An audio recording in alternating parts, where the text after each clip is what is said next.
"Move over, Emily. That seat's not for you." The words hit harder than a slap. I froze mid-step, hand hovering over the chair I'd claimed for years right beside Grandpa. My mother's icy smile and Lauren's smug smirk told me everything. "You don't belong here anymore." But just as I turned to leave, Grandpa's voice boomed across the silent dining room. "Emily, come back here." I stood frozen by the door, heart hammering, humiliation burning through my chest. The room buzzed with whispers and shifting plates, but no one spoke up for me. Not even Daniel, my own brother. The entire table shifted, uncomfortably. Plates clinked, silverware rattled, but no one spoke up for me. My brother Daniel smirked like it was nothing. His wife Lauren gave me that pitying little smile, the kind that dripped superiority. "You don't belong there." My father muttered under his breath, sipping his wine without even looking at me. The words twisted in my chest, crushing me. Not belong in my own family. My throat tightened, but I forced myself to swallow it down. Showing emotion here would only feed them. "I see," I said quietly, gripping the strap of my purse so hard it dug into my palm. "Enjoy your dinner." I turned, heart hammering, humiliation burning my skin as I walked toward the door. Every step away from that table felt like 1,000 knives. I could hear them start to laugh, small whispers circling the table like vultures. Just as my hand touched the door handle, a voice cut through the noise, deep, firm, commanding. "Emily." Grandpa's voice. The room fell silent. Forks stopped midair. Wine glasses froze inches from lips. My hand trembled against the brass handle as I turned slightly, meeting his eyes. "Come back here," he said, his face stern, but his eyes blazing with something none of them understood. "Dad," my father began, but Grandpa raised one hand, silencing him instantly. "Actually," Grandpa continued, his voice echoing across the dining room, "Emily owns this house." The air shattered like glass. Chairs scraped back. Mouths dropped open. My brother choked on his wine. Lauren blinked rapidly and my mother went pale. I just stood there stunned, heart pounding so hard it hurt. Grandpa leaned forward, resting his hands on the table. "And maybe it's time you all started treating her like the one who kept this family afloat when none of you were looking." The silence that followed was thick enough to suffocate. For a heartbeat, nobody moved. The chandelier hummed, and the roast on the table sent up curls of steam like nothing explosive had just happened. My mother found her voice first. "Dad, that's ridiculous. You're confused." Grandpa stood slow but steady, and slid a thick manila envelope from under his chair. He'd brought it on purpose. "Confused?" He tapped the envelope. "County records don't get confused." He beckoned me with 2 fingers. I walked back in, pulse still racing, and took the spot I'd been denied. Lauren's manicured hand hovered over the back of the chair for a second too long before she let go, stepping aside like someone had nudged her off stage. "Sit, Emily," Grandpa said, and his voice softened. "You won't be leaving your own table." I lowered myself into the seat. The chair felt different now, heavy, solid, anchoring. Grandpa opened the envelope and pulled out papers, each one creasing with a crisp whisper as he set them down. "Grant deed," he said, tapping the first. "Recorded with the county on March 9th. This year, property held by the Klein Family Trust. Successor trustee, Emily Klein." "What?" Daniel's voice cracked. "You put her in charge of the trust?" Grandpa didn't flinch. "No, son. I kept the house safe by doing what your parents refused to do. Pay attention." My mother let out a brittle laugh. "This is outrageous. You can't just." "I can because I did." He slid another page forward. "Delinquent. Taxes paid last winter. Past due line of credit for the roof repairs brought current. Insurance reinstated after your father missed 2 payments. And see this?" He held up a bank printout with highlighted lines. "That auto pay isn't my account, Emily." "Set it up," Grandpa said. Every eye at the table snapped to me like I'd suddenly grown taller.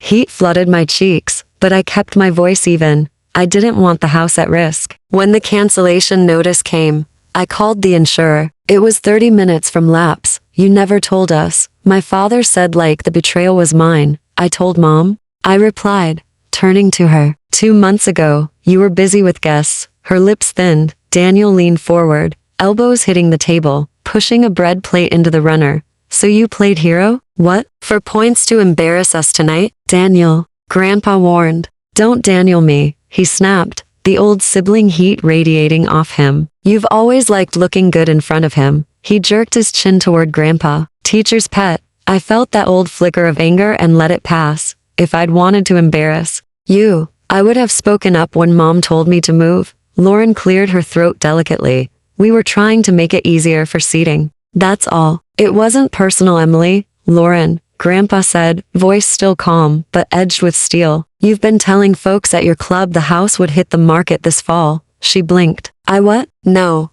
I don't insult me. Half this town has known this address since before your real estate blog was a thing. Word gets around. Your words get around. He picked up another sheet. Your agent friend sent me a note unsolicited about staging. A blush rose to Lauren's ears. Daniel's glare pivoted to her. You did what? I was trying to help, she said quickly. Your parents are overwhelmed and the market's good.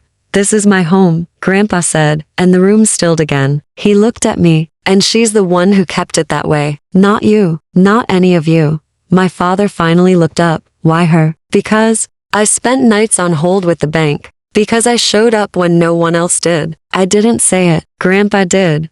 When I had my procedure last year. Who drove me? Emily. When the porch steps started sinking and the contractor overcharged us. Who negotiated? Emily. When the leak ruined the hallway wall. Who tore up their weekend and came with a dehumidifier from her apartment? Emily. He paused, letting the list land. When the mortgage lender sent a compliance letter. Your wife tossed it in the recycling. Who dug it out? Emily. My mother's fork-scraped porcelain. Enough, Dad. He didn't stop. She's not loud about what she does. That's the difference. Silence held.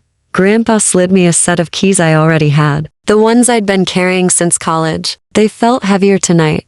You decide who sits where in this house. You decide who respects it. Starting now. I looked down the length of the table. The faces were a study in denial, embarrassment, fury. My heart thudded. A younger me would have tried to make everyone comfortable. Apologized. Smoothed it over. I wasn't younger. I'm not kicking anyone out, I said, and saw a few shoulders loosen. But the insults stop. The threats to sell stop. If you don't respect me, you can't stay. We respect you, Lauren said quickly. You called me temporary, I said evenly. Her mouth opened, closed. Daniel shifted. What's the plan then, owner? You going to flip the dining room and post it on Instagram? I'm going to keep the roof over Grandpa's head, I said. I'm going to fix the plumbing that's been knocking for 3 months. I'm going to lock the liquor cabinet so strangers from your poker nights stop stumbling through here at 2:00 a.m. and I'm going to change the alarm code. Tomorrow? My mother's eyes flashed. You wouldn't? I already did, I said, keeping my tone gentle. I'll text you the new one tonight. Grandpa's mouth twitched at the corner. Pride. It hit me like a warmth I hadn't felt in years. Daniel pushed back his chair hard enough that the legs screeched against the floor. This is a joke, he said, looking to Dad for backup that didn't come. We're letting her play sheriff of the dining room because she paid a couple bills. Grandpa's gaze didn't waver. Because she saved what you were too busy to notice you were losing. My father exhaled long and tight. What does this mean for the estate? It means what it says, Grandpa replied. The trust gives her authority. There's a care plan, one she drafted with me, that keeps me here, keeps the house intact, and keeps all of you from carving it up like a roast while I'm still breathing. I took a breath, felt the edges of the room sharpen. Dinner's cold. Can we sit down and eat? Or does anyone need to leave before we do? No one moved. Then, one by one, chairs eased back toward the table. My mother adjusted silverware needlessly. Lauren smoothed her napkin. Daniel sat last, defiance still humming. Off him. Conversation when it returned was clipped and careful, like people crossing a creek on slick stones. Grandpa asked me about the appointment with the contractor. I answered. He told a story about the year the power went out on Thanksgiving, and we grilled the turkey in the driveway. People laughed real for a second. Halfway through, Daniel tossed his fork onto the plate. So, we're just not going to talk about the fact that she blindsided us, he said, voice pitched to cut. I met his stare. I didn't blindside anyone. I asked for help. I asked you 3 times to move your car so the plumber could park. I asked Mom to keep the contractor list. I asked Dad to answer the insurance call. No one did. I learned not to ask. I fixed it. Wow, he said, slow clap in his tone. Congratulations, Dan, Lauren hissed. No, let him. My hands were steady now. Say whatever you need to say. But we're not dumping this house for a down payment on your next rental. I'm done apologizing for protecting something that doesn't come back once it's gone. He stood again, the chair legs scraping. I don't have to sit here and get lectured. You don't, I said. You also don't get to show up with a photographer and stage Grandpa's bedroom like a hotel. That ends now. Grandpa placed his palm on the table. Veins like blue ropes under papery skin. Daniel, stay, he said, quiet and firm. Eat. Daniel didn't move for a long beat. Then he sat. The air loosened by a degree. When the plates were cleared, I gathered the paperwork and slid it back into the envelope. Grandpa handed me a pen. On the back of a receipt that had fallen out, a hardware store. My handwriting, I wrote 3 times, respect, safety, boundaries. I slid it toward the middle of the table. These are my rules, I said simply. For this house, for me, my mother. Glanced at the words, something complicated flickering across her face. Pride trying to push past stubbornness and shame. She looked at Grandpa, then at me. What happens next? She asked, voice smaller than I'm used to hearing it. I stood, the keys cool in my fist. Tomorrow morning at 10, I said. The contractor's coming to check the back deck. Be here or don't, but if you are here, come ready to help. I felt the room. Absorb it, the unfamiliar shape of me, not bending. As I reached the archway, Grandpa's voice followed once more, gentler now. One more thing, he said, eyes warm. Emily, bring the blue box from my dresser after dinner. My heart dipped. The blue box? He hadn't opened that in years. What's in it? Daniel said, suspicion rekindling. Grandpa smiled. A private kind of smile I'd only seen a handful of times in my life. The next part of this story, he said. And a truth your sisters earned the right to hear first. The dining room emptied faster than I expected. Plates scraped, chairs dragged, and excuses floated in the air. Lauren claiming she had emails to send. My mother muttering about needing aspirin. Daniel storming out without so much as a goodbye. Only Grandpa and I stayed behind. He sipped his coffee slowly, watching me in that way that always made me feel both exposed and seen. You handled yourself, he said finally.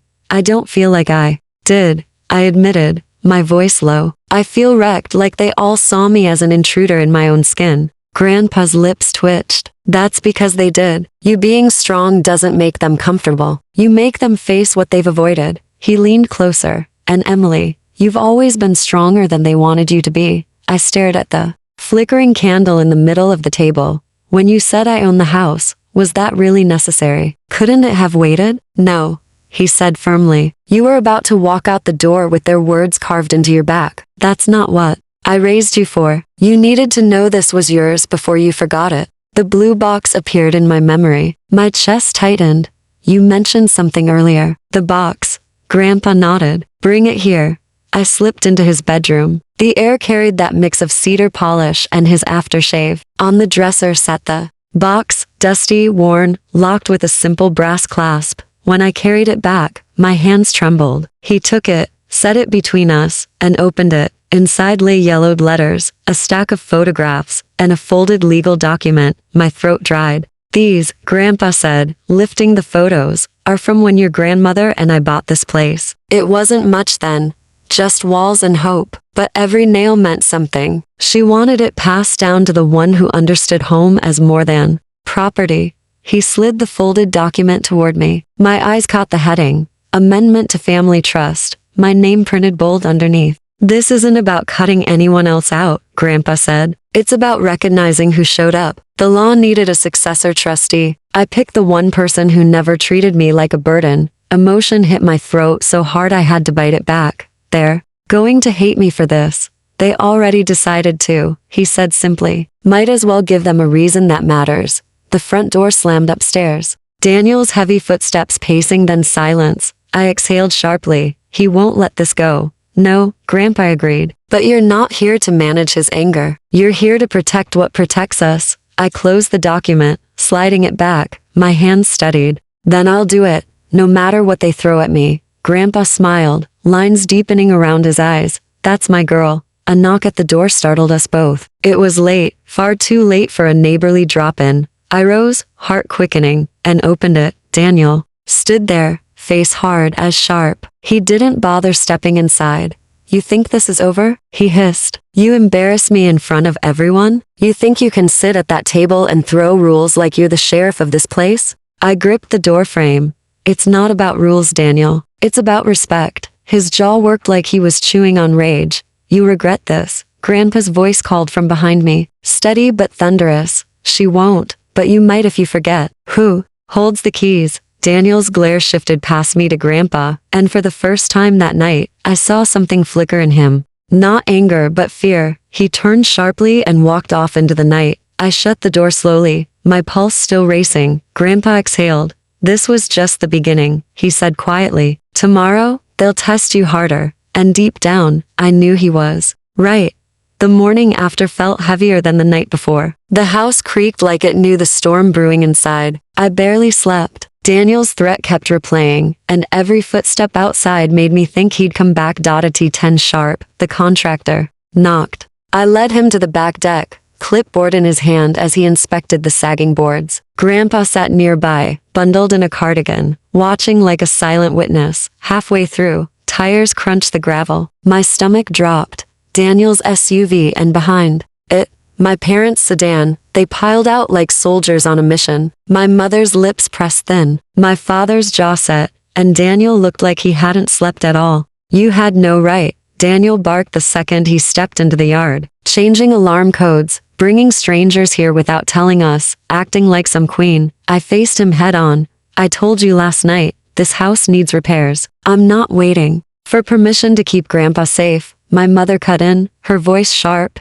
Emily, enough. You're tearing this family apart with your need to control everything. I almost laughed. Control? I'm holding together what you were willing to let rot. Don't twist that into villain. The contractor shifted awkwardly. I'll come back later, he murmured, escaping through the gate. Daniel took a step closer. You think paperwork makes you powerful? You're nothing without us. You'll crack the second you're alone. My heart pounded, but I didn't back up. Funny, I said softly. I've been alone most of my life in this family, and somehow I didn't crack. I built something from nothing while you were busy tearing it down. The silence that followed was sharp enough to cut skin. My father finally spoke, his tone low, but laced with bitterness. You embarrassed us. Do you have any idea how it felt sitting there while Dad paraded you as the hero? Do you know what people will say? Grandpa's voice boomed behind me. Enough. They turned. He struggled to his feet, leaning on his cane, but his presence filled the yard.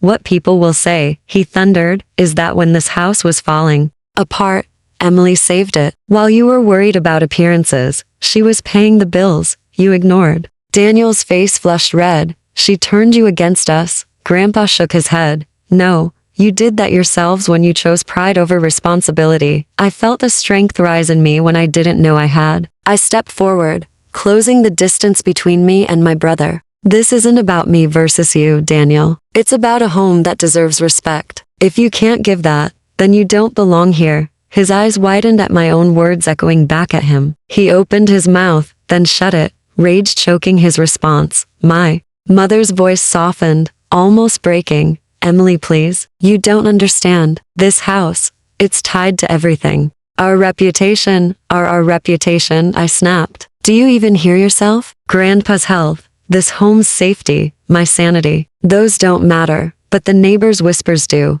Tears stung my eyes, but my voice stayed strong. I'm done being invisible, so you can keep your image polished. I won't apologize for doing what you wouldn't. The air thickened. For once, none of them had an answer. Grandpa stepped beside me, placing his trembling hand on mine. I made my choice clear last night. This house is Emily's responsibility now. If you can't live with that, the door is open. But stop tearing at her like wolves. Silence stretched. My father finally looked down, shame flickering across his features. My mother turned away, eyes glistening, and Daniel stormed off again, his car roaring out of the driveway, gravel spitting. The quiet that followed was almost holy. I let out a breath I didn't know I'd been holding. Did I do the right thing? I whispered.